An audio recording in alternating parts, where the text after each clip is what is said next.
La Biblia en la Iglesia Católica. Desconocer la Escritura es desconocer a Cristo. Esta famosa cita de San Jerónimo se oye con frecuencia en la Iglesia Católica. La utilizan los que quieren subrayar la función primordial que la Biblia tiene o debería tener, y los que intentan promover un mayor compromiso con la palabra de Dios, y la utilizan los que desean expresar su visión negativa de la situación actual. Reproche o incentivo. En cualquier caso, el uso frecuente de esta solemne afirmación muestra que existe una clara conciencia de la absoluta importancia de la palabra de Dios en la vida de los fieles, y que, sin conocimiento de la palabra, nadie puede pretender conocer a Dios. Un breve repaso histórico. Dirigir nuestra mirada hacia la historia pasada nos ayudará a comprender mejor la situación actual de la Iglesia Católica. Hasta el siglo XXI, hasta el siglo XVI, hubo una floreciente tradición de traducciones de la Biblia en la Iglesia. Por ejemplo, en español y en inglés, los colonizadores de, Latinoamérica llevaron consigo la Biblia a las nuevas tierras. Y esto, a pesar de que la liturgia de la Iglesia se celebraba en latín, uno de los logros de la Reforma Protestante en el siglo XVI fue la emancipación de los fieles. Los cristianos maduros tenían que ser capaces de leer la Biblia en su lengua madre y sin mediación institucional. El hecho de poner la Biblia en las manos de los fieles, permitiéndoles así acceder directamente a la palabra de Dios, se convirtió en uno de los símbolos de esta revolución. La Iglesia Católica reaccionó con la Contrarreforma. Sin detenerme aquí en analizar estos acontecimientos que tan profundamente cambiaron el panorama religioso, incluso político, en Europa y fuera de ella, quisiera solamente señalar una consecuencia para la Iglesia Católica. Los siguientes 400 años podrían describirse como una época de hibernación para la Biblia. La Contrarreforma prácticamente prohibió el uso de las traducciones de la Biblia y la palabra de Dios se proclamaba casi exclusivamente durante la liturgia latina y era explicada por los obispos y sacerdotes. Este escrito fue emitido en la reunión de Sociedades Bíblicas Unidas en Corea en el año 2010, proyecto de presentación durante la 8ª Asamblea Mundial de las Sociedades Bíblicas Unidas, Alexander Schweitzer, secretario general de la FEBIC. Continuamos. En la segunda mitad del siglo XIX, una conciencia creciente de la importancia de las fuentes originales en la ciencia, la literatura, la música, la cultura en general, llevó a despertar el interés por los textos bíblicos originales y a la emergencia de un movimiento bíblico en la Iglesia Católica. Sin embargo, fue solamente a mitad del siglo XX cuando estos impulsos generaron desarrollos positivos. A nivel de la Iglesia oficial, en la encíclica Divino Afflante Spiritu de 1943, el Papa Pío XII anunció que los estudios bíblicos debían seguir el método histórico crítico. Gracias a su revolucionario impacto, la Biblia entonces recibió una atención cada vez mayor, no solo entre los biblistas católicos, sino también en el apostolado bíblico de la Iglesia Católica.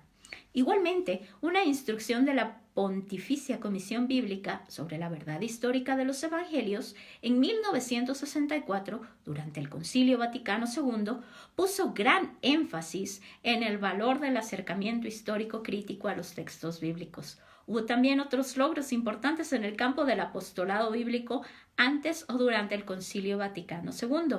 Entre ellos, destacan la fundación de las asociaciones bíblicas por parte católica y una comunicación mucho mayor entre estudiosos católicos y protestantes. Hitos del pasado reciente. El Concilio Vaticano II del Verbum.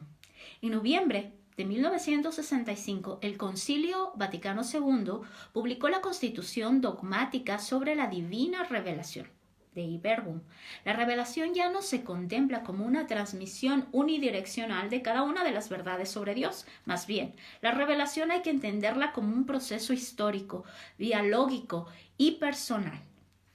La revelación tiene lugar en la experiencia vital de que Jesucristo vive en Dios con nosotros para librarnos de las tinieblas del pecado y de la muerte y resucitarnos a la vida eterna.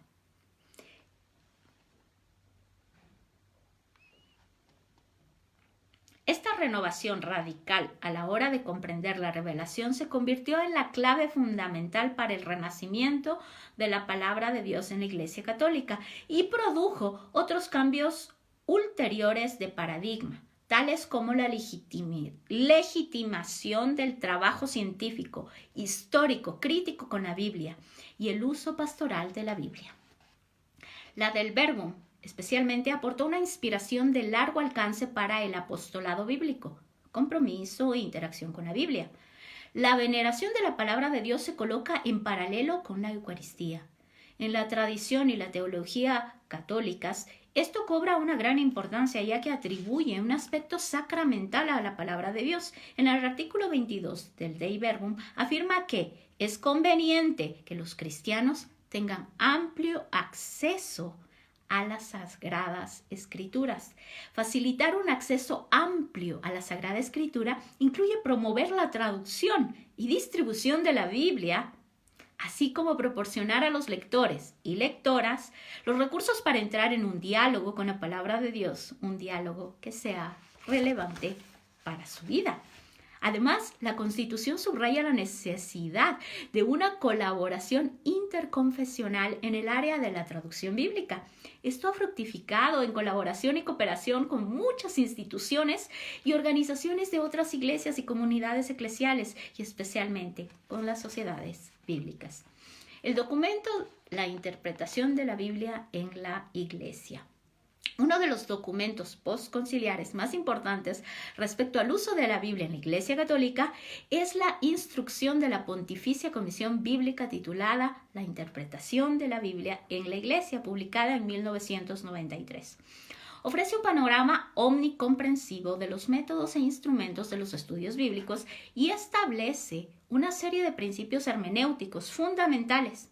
Junto con los métodos histórico-críticos, también toma en consideración otros métodos científicos y literarios más nuevos y acercamientos tomados de las ciencias humanas. Aquí cabe señalar una afirmación particularmente significativa. Pero hay que alegrarse de ver que la gente humilde y pobre toma la Biblia en sus manos y puede aportar a su interpretación y actualización una luz más penetrante desde el punto de vista espiritual y existencial que la que viene de una ciencia segura de sí misma. Les voy a compartir este escrito completo. Voy a tomarle una foto o hacer un PDF para que ustedes puedan leer personalmente estos escritos.